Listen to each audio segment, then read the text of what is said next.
Hi friends, చూడండి మా మక్క కంకులు మా చుట్టాలు పంపినరండి.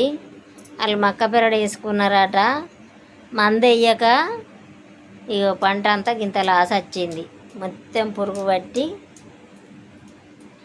ఎకరం చేను మొత్తం ఎక్కడిదక్కడ పురుగు పట్టిపోయిందట. కొన్ని ఇరిసి గారెలు చేసుకోమని మాకు పంపినరు.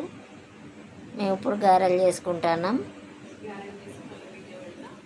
గారెలు చేసుడు అయినాక దాన్ని ఏం చేయాలి, ట్రై చేయాలన్నది మళ్ళీ తర్వాత వీడియో పెడతా ఫ్రెండ్స్. చూడండి ఎంత పురుగు పట్టి ఉన్నాయో కంకులు. ఎంత లాసు పాపం, ఫుల్ లాసు. మిర్చి పంట వేసిండ్రట, మిర్చి అట్నే అయింది.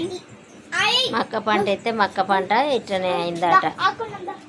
అలా దురదృష్టం పాపం ఈ సంవత్సరం.